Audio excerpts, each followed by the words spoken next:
Montréal a des atouts formidables pour avoir des congrès internationaux.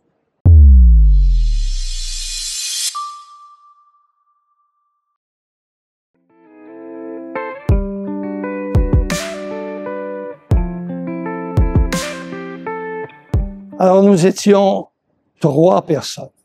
Alors, moi, ce que j'appelle un triumvirat.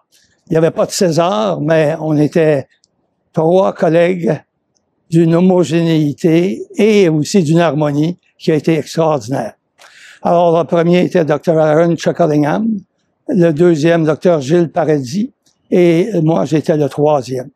Comme n'importe quel, je dirais, comité d'organisation, on veut avoir les meilleures conférences avec les meilleurs experts venant des 6 continents, avec des interactions, mais nous n'avions aucun budget.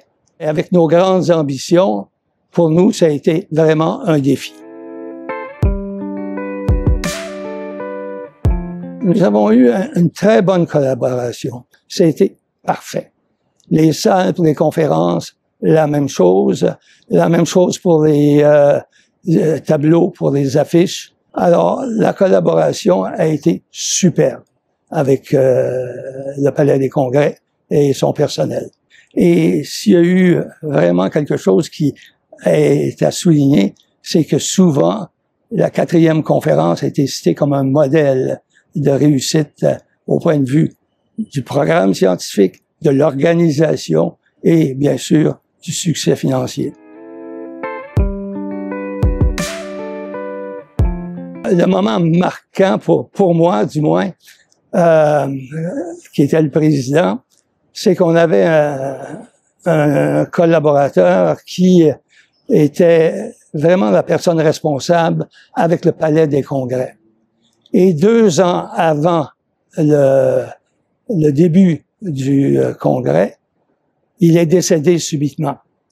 Alors, vous pouvez voir un peu là la dynamique qui s'est faite, alors chercher un autre.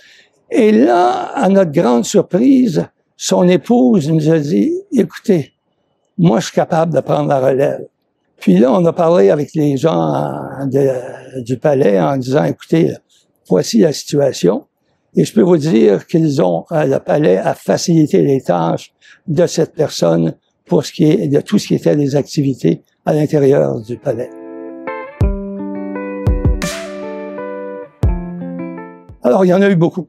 Mais le gros du financement qui a été notre profit a été donné à la Fondation des maladies du cœur du Canada.